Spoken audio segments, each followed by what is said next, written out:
Do you have a friend that buys ridiculous things just because? Mine did, and he left this here.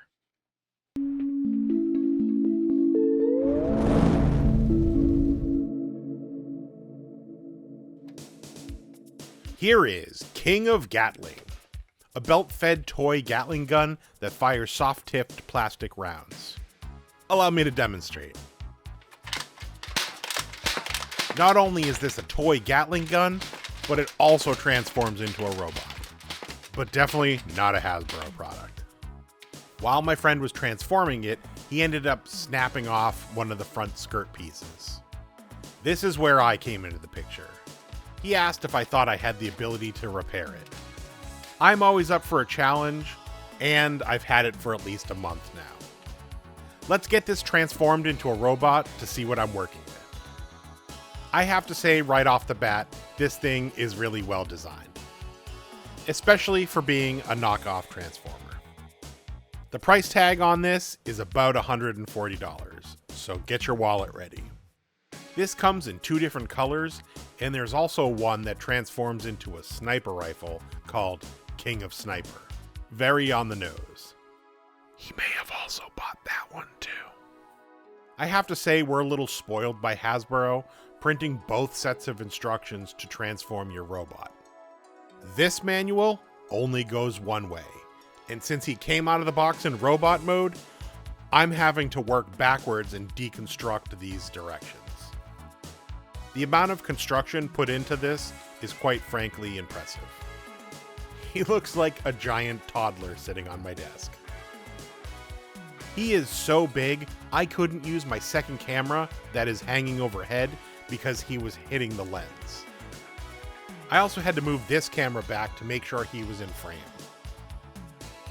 Unfortunately, I'm not quite sure where the ammo belt goes once he's in robot mode. I guess you could feed it back into the slot where it goes normally, but it doesn't tell you. If you end up with this, I'm sure you'll find a place for it. So this is robot mode. It's huge, as you can see. Let me lay this thing down so I can show you what I'm trying to fix. I don't know how he managed it, but he snapped this front skirt piece off. I'm familiar with these waist flap, skirt flap, leg flap, whatever these are called. I build Gundam, and every Gundam has them. My initial thought was to tack it down with some CA glue and then apply baking soda in hopes to shore up that bond and give it some stability. I used Accelerator to cure the CA glue faster, and in my impatience, I touched it too early and it immediately snapped off. I shouldn't have touched it. Round 2. There was not a lot of working room, and I figured the best way would be to take the robot apart and work on it. 6 screws later, and he was apart. Why is that one so hard? I was able to pop the ball joint out of the socket so I can start working on it. This was the first time I've been able to use my helping hands clamps. There was no way I was going to be able to glue and hold this together simultaneously. I mounted and lined up the 2 pieces and added a little CA glue and hit it with some activator. I applied more baking soda liberally over the whole area and added more CA glue to try to strengthen that bond between the 2 pieces. I did this a couple of times and built up a couple layers and let it dry overnight. Once everything was completely dry, I sanded it down and prepped it for painting. I only had a few different colors of gold. I was never going to be able to match the color exactly because of how this was manufactured. Maybe I'm wrong, and if someone knows better out there, please feel free to leave a comment and tell me how. I don't often modify my toys unless I'm creating a whole new piece altogether, and then everything gets painted anyways. Part of me wishes I used my airbrush to paint this, which I'm sure there's a few of you out there that are screaming at me right now. I wasn't quite sure how the gold would go through the airbrush, so I didn't do it. I painted more of the upper flap so everything would look cohesive, but I left the bottom part unpainted since that might be more visible. The upper part will be more obscured when the panel is sitting flush. I took the piece outside and sprayed it down with a satin top coat, hoping to bring back a little bit of the shine to match the original. Oh, you thought we were done? Yeah, so did I. I can't believe I did that. Did you see what I did? I glued the piece in the wrong direction. Watching a true craftsman at work. I tried putting it back in for whatever reason. I hope you're enjoying this. Round 3. Time to get the helping hands again. This time, I was gonna get it right, or so I thought. I applied the same baking soda and CA glue. I sanded it down to make it look good. I painted it with more gold. I sprayed it down with a satin top coat. This time, I wasn't gonna apply any pressure anywhere except right on the ball.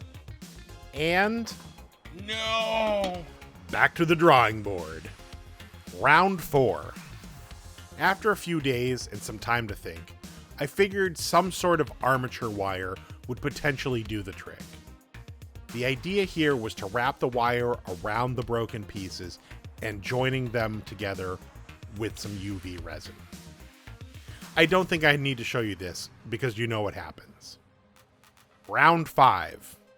For my next trick, I used UV resin to stick the pieces together and then use epoxy putty to fill in any gaps and make a structural casing around the break. After applying the putty and letting it dry, everything seemed to be moving in a positive direction. I sanded it down and painted it just like I did the others. This time I primed it first, since I was working with a different material. I figured the paint would take differently. Everything seemed strong and ready to go. I even swiveled the piece by holding the ball, and everything seemed good. This time I thought it would be smart to heat up the plastic to allow for less strain on that joint. Everyone say a prayer. I only applied pressure to the ball joint to make sure no pressure was applied to the arm. And it broke. It broke again. I believe the fault here was the additional paint added to the ball joint, preventing it from swiveling effectively. Round 6. I was not a happy camper. After thinking about it for a minute, there was too much torque being put on this broken area. I went back to the drawing board one more time. I dug through my random drawer and found some green floral wire. This wire was way more rigid than any armature wire I have, and essentially was going to act as an inner armature to take any pressure off of the plastic. I drilled a hole into the ball and used my rotary tool to carve a channel out for the piece of wire to sit in. I tacked that together with some CA glue and let it dry. And now we're back here again. I smeared epoxy putty over every hole, crack, and crevice. I also encased the rest of it. I let this dry for 3 days just to make sure it was set. I don't know why I sanded it down so far, but I had a good feeling about this. I gave it a round of paint, and then I warmed up the socket and popped the arm into place. Everything still seemed good. This was the moment of truth. I warmed up the other socket and fit the ball into the joint. It went in pretty smooth. Some of the paint started rubbing off the ball, but at this point, I've tapped on this project. Perfection went out the door a long time ago. That's not to say I don't take pride in my work, I just know I've put far more time and effort into something that you can barely see.